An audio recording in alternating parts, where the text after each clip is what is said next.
আমাদের সমাজে এমন অনেক মানুষ আছে যারা শর্টকাটে ধনী হতে চায়। তারা পরিশ্রম করতে চায় না, পরিশ্রম ছাড়াই তারা চায় তাদের কাছে বস্তা বস্তা টাকা আসুক। কিন্তু শর্টকাটে কি সত্যি ধনী হওয়া যায়? আর এই শর্টকাট পথে কারাই বা হাঁটে? এমনই এক বাস্তব ঘটনা অবলম্বনে নির্মিত শর্টকাট মুভিটির কাহিনী দেখে আমাদের প্রত্যেকের একবার শিক্ষা নেওয়া উচিত, কারণ আমাদের চারপাশে এমন ঘটনা অহরহ ঘটে। তো চলুন গল্প সম্পর্কে কিছু না বলে সরাসরি চলে যাচ্ছি মূল গল্পে। গল্পের শুরুতেই আমরা মুরাদপুর গ্রাম দেখতে পাই, যেখানে মোর্শেদ ভূঁইয়া নামে একজন ব্যক্তির নিখোঁজ হওয়ার বিজ্ঞপ্তি দেখানো হয়, যে কিনা এক গুপ্তধনের সন্ধানে বের হয়ে গুপ্তধন খুঁজতে গিয়ে নিখোঁজ হয়ে গিয়েছে আর ফিরে আসেনি। এরপর সিন শিফট হলে আমরা মামুনকে দেখতে পাই। তার জন্য তার দুই বন্ধু একটা ব্রিজের উপর অপেক্ষা করছিল। আজ তাদের কলেজে পরীক্ষা।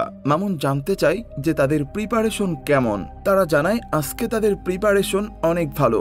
তারা গুপ্তধন নিয়ে এসেছে, মানে নকল নিয়ে এসেছে আর কি।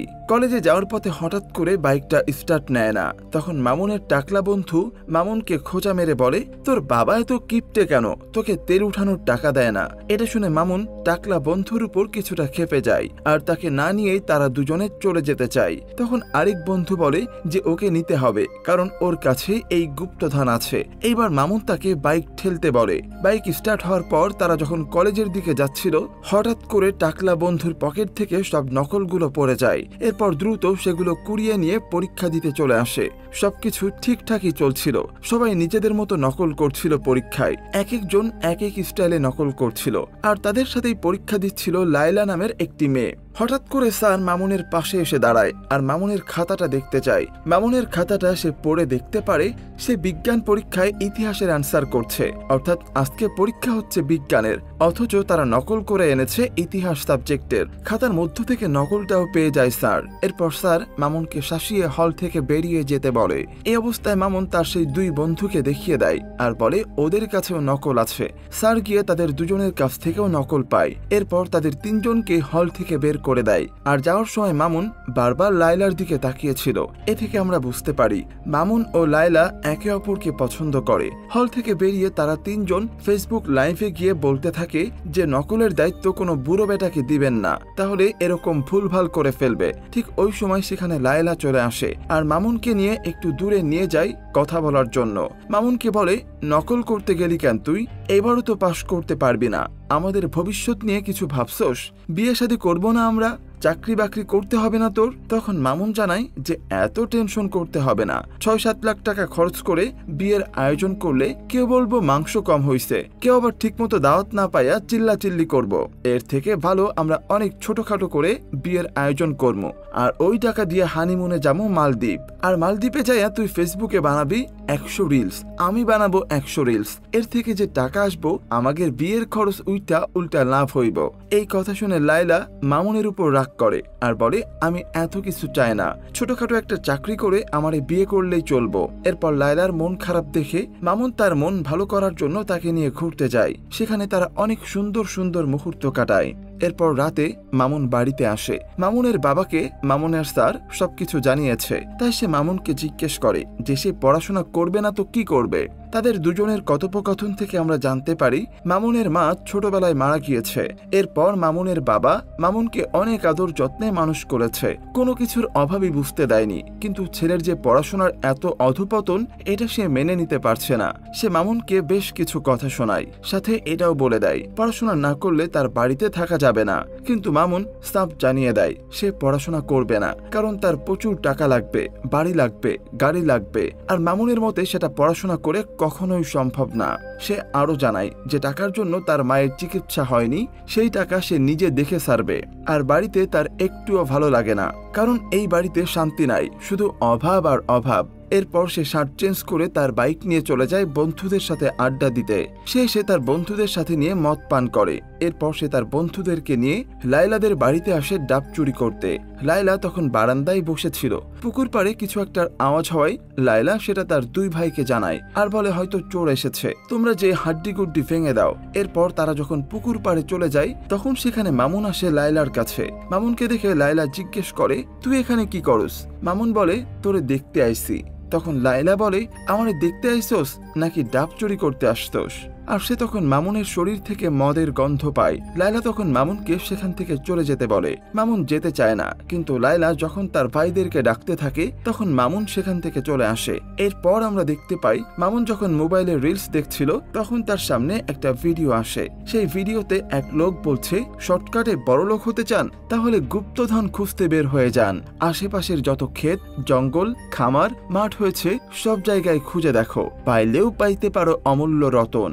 এরপর সিন শিফট হলে আমরা লায়লার বাবা লতিফ মেম্বারকে দেখতে পাই। সে এবার চেয়ারম্যান পদপ্রার্থী। সে গ্রামবাসীকে জানায় তাকে যদি চেয়ারম্যান করা হয় তাহলে সে বিপদে আপদে সব সময় তাদের পাশে থাকবে। তারা যদি তাকে চেয়ারম্যান পদে ভোট দিয়ে জয়যুক্ত করে তাহলে সে আমৃত্যু তাদের সেবা করে যাবে। এরপর আমরা আনোয়ার টিভির সাংবাদিক আনোয়ারকে দেখতে পাই। সে একটা বাবার খোঁজ পেয়েছে যার বয়স নাকি 300 বছর, কিন্তু তাকে দেখলে মনে হয় 35 বছর। এরকম একজন বাবার সে ইন্টারভিউ নিতে যায়। তখন সেই বাবা জানায় সে কামরূপ কামাখ্যা থেকে দীর্ঘ 12 বছর তার বাম হাত উপরে রেখে সাধনা করেছে। তারপর সে বর পেয়েছে। সে অনেক কিছুর সমস্যার সমাধান দিয়ে থাকে। সে জানায় সংসারে অশান্তি, স্বামী স্ত্রীর অমিল, পড়ালেখায় অমনোযোগী, নেশার থেকে মুক্তি, আরো অনেক কিছুরই সমাধান দিয়ে থাকি। তখন আনোয়ার বলে, আপনি নিজেই তো নেশার মধ্যে ডুবে আছেন, আপনি কিভাবে সমাধান দিবেন? এই কথা শুনে সে আনোয়ারকে একটা ঝাড়ি মারে। আনোয়ার তখন তাকে প্রশ্ন করে, দীর্ঘ 12 বছর যখন আপনি বাম হাত উপরে রেখে সাধনা করেছিলেন তখন আপনি হাগুমুতু করলে কিভাবে কি করতেন? এই কথা শুনে বাবা রেগে যায় আর তাকে একটা দৌড়ানি দেয়। এরপর মামুন আসে তার বন্ধুদেরকে নিয়ে চা খেতে। আনোয়ারকে সেখান দিয়ে দৌড়ে যেতে দেখলে মামুন তাকে ডাক দেয়। এরপর বোট খেলতে গিয়ে মামুন আনোয়ারকে বলে, আমি আপনারে একটা কথা জিজ্ঞামো, কিন্তু ভেজাল ইনফরমেশন দিতে পারবেন না। তখন আনোয়ার জানায় সে হচ্ছে একজন সাংবাদিক, সে কেন ভেজাল ইনফরমেশন দিবে? মামুন জানায়, কয়েকদিন আগে যে ভেজাল ইনফরমেশন দেওয়ার কারণে আপনার অফিস ভাঙচুর করেছিল তখন আনোয়ার কোনো মতে কথাটা কাটিয়ে নেয় আর মামুনকে বলে, কি জিগাবি জিগা। মামুন বলে, আচ্ছা ভাই, আমাদের এলাকায় কি গুপ্তধন থাকতে পারে? তখন আনোয়ার জানায়, আছে তো, এটা তো বর্ডার এলাকা, দেশভাগের সময় সবাই তো জানমাল নিয়ে পালাইতে পারে নাই, কোনো রকমে জান নিয়ে পালাইছে। আর যাওয়ার সময় তাদের যে সম্পদ, টাকা পয়সা, এসব কিছু তো মাটির নিচে গর্ত করে রাইখা গেছে, কিন্তু তারা তো আর পরবর্তীতে ফিরে আসে নাই, তাই মাটির নিচে অবশ্যই গুপ্তধন আছে। সে আরো জানায়, কিছু পদের সাপ আছে যারা রাত্রেবেলা আস্তে করে বের হয়, তাদের মাথায় একটা করে মণি থাকে, এই মণিটার হইতেছে অনেক দাম। মামুন জিজ্ঞেস করে, আপনি কি নিজের চোখে দেখেছেন?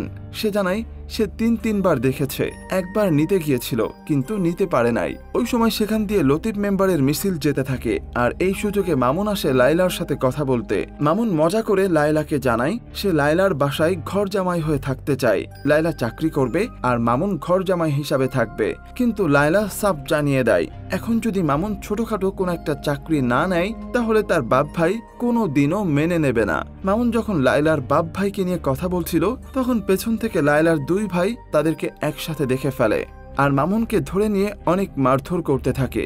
তখন লায়লার বাবা মামুনকে কিছু টাকা দিয়ে বলে লায়লাকে ছেড়ে দিতে। তখন লায়লা মামুনের হাত থেকে টাকাগুলো নিয়ে তার বাবাকে বলে, তুমি এই টাকা দিয়ে আমাদের প্রেম কিনতে পারবা না। এই বলে সে টাকাগুলো তার বাবাকে দিয়ে দেয়। মামুনকে তখন তারা মারতে থাকে আর মামুন যাওয়ার সময় বলে যায় সে লায়লাকে বিয়ে করে এই বাড়ি থেকে নিয়ে যাবে। রাতের বেলা মামুন আবারও সেই রিলস দেখতে পায়। সেই লোক বলছে, আর কত সময় নষ্ট করবি, শর্টকাটে বড় হতে চাইলে এখনই খুঁজে বের করো গুপ্তধন। এরপর মামুন তার দাদার পুরনো একটা বাক্স খুঁজে বের করে আর সেখানে একটা ম্যাপ খুঁজে পায়, যে ম্যাপ ধরে তার দাদা গুপ্তধন খুঁজতে বের হয়েছিল। এরপর মামুন সেই ম্যাপ নিয়ে এসে তার 2 বন্ধুকে দেখায় আর তারা তখন মামুনের দাদার সেই ম্যাপ দেখে অনেক হাসি ঠাট্টা করে। তারা বলে, এটা দেখে মনে হচ্ছে তোর দাদার এক্সরে রিপোর্ট, তোর দাদা এই ম্যাপ দেখে গুপ্তধন খুঁজতে খুঁজতে পাগল হয়েছিল, এখন তুইও পাগল হবি। টাকলা বন্ধু বলে, আমি আমার দাদার কাছ থেকে শুনেছি তোর দাদা গুপ্তধন খুঁজতে খুঁজতে একদম নিখোঁজি হয়ে গেছে। এরপর মামুন তার পকেট থেকে একটা মোহর বের করে যেটা সে তার দাদার সেই ম্যাপের মধ্যে পেয়েছে। এই মোহর দেখে তার 2 বন্ধু অনেক খুশি হয় আর বলে, আমরা তো কোটিপতি হয়ে গেছি। তখন মামুন জানায়, এক মোহরে আমরা কোটিপতি হব না, আমাদের এই মোহরের পুরো কলসিটাই লাগবে। তখন তার বন্ধুরা জানায় যে এগুলো তো জিনভূত পাহারা দেয়, আমরা কি পরে বাঁচতে পারবো? তখন তারা সবাই ঠিক করে যে গুপ্তধন পেলে তারা সবাই আমেরিকা চলে যাবে, তাহলে আর জিনভূতের ভয় থাকবে না। এরপর তারা ম্যাপ দেখে গুপ্তধনের জায়গা খোঁজা শুরু করে। অনেক খোঁজাখুঁজির পর তারা ম্যাপ অনুযায়ী গুপ্তধনের জায়গাটি খুঁজে পায়। টাকলা বন্ধু মামুনকে বলে যে রাত্রেবেলা গুপ্তধন খুঁজতে, আর এখন মাটি খুঁড়লে সবাই দেখে ফেলবে। কিন্তু মামুন ও তার আরেক বন্ধু তার এই কথাই কোনো পাত্তায় দেয় না। তারা বলে শুভ কাজে দেরি করতে নেই, আর এজন্য তারা দিনের বেলাতেই মাটি খুঁড়তে শুরু করে। দুইজন মাটি খুঁড়তে থাকে আর একজন পাহারা দিতে থাকে যে কেউ আসছে কিনা। হঠাৎ করে জমির মালিক চলে আসে আর জানতে চায় যে তারা কেন তার জমির মাটি খুঁড়ছে। মামুন ও তার বন্ধুরা মিলে তাকে উল্টাপাল্টা বোঝানোর চেষ্টা করে, কিন্তু তাতে কোনো লাভ হয় না। শেষমেশ তারা বলতে বাধ্য হয় যে একটা গুপ্তধনের সন্ধানে তারা জমি খুঁড়ছে, আর ম্যাপটা তাকে দেখিয়ে বলে আমার দাদার গুপ্তধনের একটা পয়েন্ট পাইছি, যেই পয়েন্ট আপনার এই জমিতেই। এই কথা শুনে লফি দাদু রাজি হয়ে যায় আর 50-50 শেয়ারে তাদেরকে জমি খুঁড়তে দিতে রাজি হয়ে যায়। তবে মামুন জানায় আপনি এই কথাটি আর কাউকেই বলতে পারবেন না। তখন সেই জমির মালিক বলে তোরা কাজ করতে থাক, আমার জমির ত্রিসীমানায় কেউ আসতে পারবে না। এরপর তারা তিনজন খুব দ্রুত গতিতে কাজ করতে থাকে। কিছুক্ষণ পর আরেকটা লোক আসে সেখানে আর বলে এখানে মাটি কোপাইতেছ কেন? তখন জমির মালিক বলে আমার বাড়ির উঠানে মাটি ফেলমু। তখন সেই লোক বলে উঠানের ছোট্ট একটি জায়গা পূরণ করার জন্য এত মাটি লাগবো নাকি? এই কথা শুনে জমির মালিকের রাগ হয় আর সে তাকে তাড়িয়ে দেয় সেখান থেকে। একটু পর সেই লোক এসে বাজারের মুরব্বীদের সাথে এই বিষয়টি শেয়ার করে আর বলে মনে হয় ওরা গুপ্তধন পাইছে। তখন এক মুরব্বী মামুনকে উদ্দেশ্য করে বলে ওর দাদা যেমন গুপ্তধন খুঁজতে খুঁজতে পাগল হয়ে গিয়েছিল, ও নিজেও পাগল হবে। ওই জায়গায় সেখানে আনোয়ার টিভির সাংবাদিক আনোয়ারও ছিল। সে ওই লোকটিকে বলে আচ্ছা ওই জায়গায় যে গুপ্তধন আছে সেটা ওরা জানলো কেমনে? তখন সেই লোক বলে কেন, ওর দাদাও তো এই কাজ করত, ওর দাদার ম্যাপ দেখে পাইছে। এই কথাটা শুনে সাথে সাথে সেই আনোয়ার টিভির সাংবাদিক তার বসকে ফোন করে জানিয়ে দেয় যে আজকে একটা গরম খবর আছে, এই খবর পাবলিশ করলে নিশ্চিত ভাইরাল হবে, আর এই খবর যদি ভাইরাল হয় তাহলে তাকে তার চাকরিটা পার্মানেন্ট করে দিতে হবে। বস তাকে জানায় ঠিক আছে, দেখছি ব্যাপারটা। এরপর আমরা দেখি লোক জানাজানি হওয়ার পর দূর দূরান্ত থেকে গ্রামবাসী আসে মামুনদের গুপ্তধন খোঁজা দেখতে। কেউ চানাচুর, কেউ ঝালমুড়ি নিয়ে এসে সেখানে দোকানপাট বসিয়ে দেয়। আর এই অবস্থা দেখে মামুন ও তার বন্ধুরা কাজ করা থামিয়ে দেয়, কারণ তারাও অবাক এত মানুষ কিভাবে তাদের এই ব্যাপারটা জানলো। ঠিক সেই সময় আবার আনোয়ার টিভির সাংবাদিক আনোয়ার আসে আর সে এই বিষয়টা নিয়ে নিউজ কভার করতে চায়। সে মামুনকে জিজ্ঞেস করে আপনারা কিভাবে জানলেন যে এখানে গুপ্তধন আছে? কিন্তু মামুন ও তার বন্ধুরা কেউই কথা বলতে চায় না, সবাই ক্যামেরা অফ করতে বলে। জমির মালিক আনোয়ারকে তাড়িয়ে দিতে চাইলেও আনোয়ার সেখান থেকে যায় না। সে মামুনের কাছে তার দাদুর সেই গুপ্তধনের ম্যাপটা দেখতে চায়। মামুন ও তার বন্ধুরা কি করবে কি বলবে কিছুই জানে না, কিছুই বুঝতে পারছিল না তারা যে কি বলবে।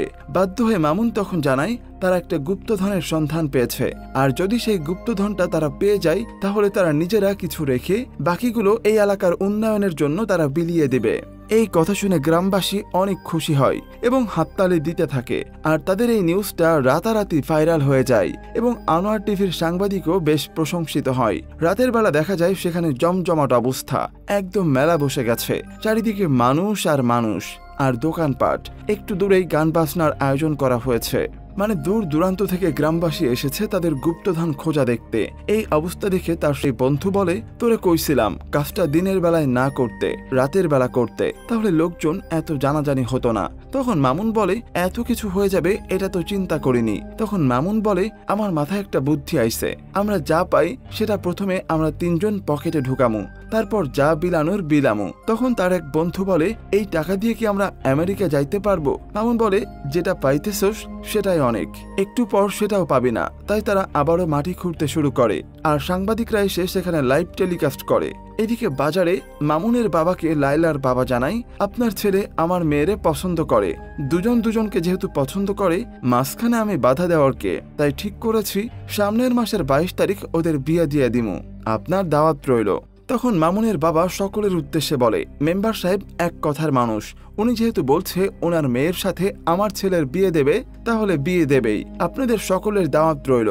মূলত লায়লার বাবা গুপ্তধনের লোভে মামুনের সাথে তার মেয়ের বিয়ে দিতে রাজি হয়েছে।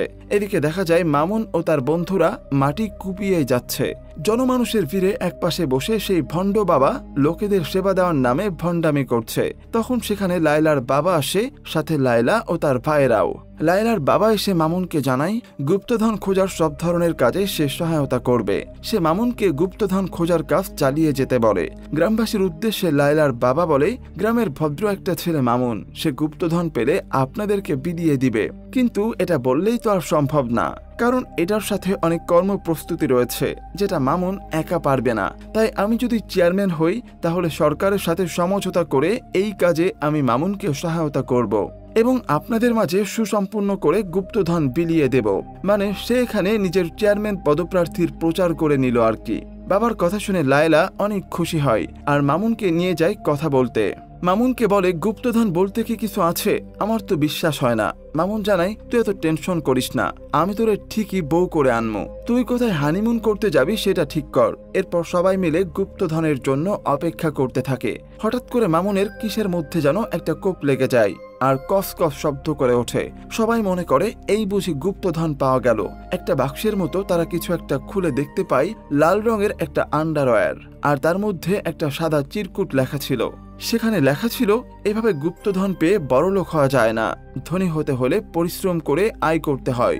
আর এটা দেখে তাদের তিনজনের মাথায় হাত। বিশেষ করে মামুন একদম ভেঙে পড়ে আর সে হতাশ হয়ে বসে পড়ে। আর লায়লার বাবা যখন জানতে পারে যে গুপ্তধন নামে কিছুই নেই এখানে, তখন সে লায়লাকে টেনে হিঁচড়ে বাড়িতে নিয়ে যায়। লায়লা আর মামুনের বিয়ের স্বপ্ন এখানেই শেষ হয়ে যায়।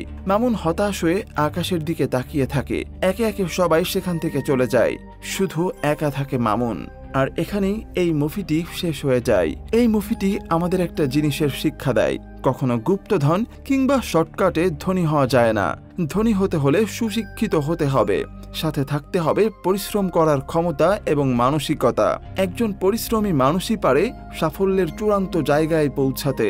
তাই আমাদের উচিত এসব শর্টকাট রাস্তা অনুসরণ না করে পরিশ্রম করে নিজের জায়গা পাকাপোক্ত করার।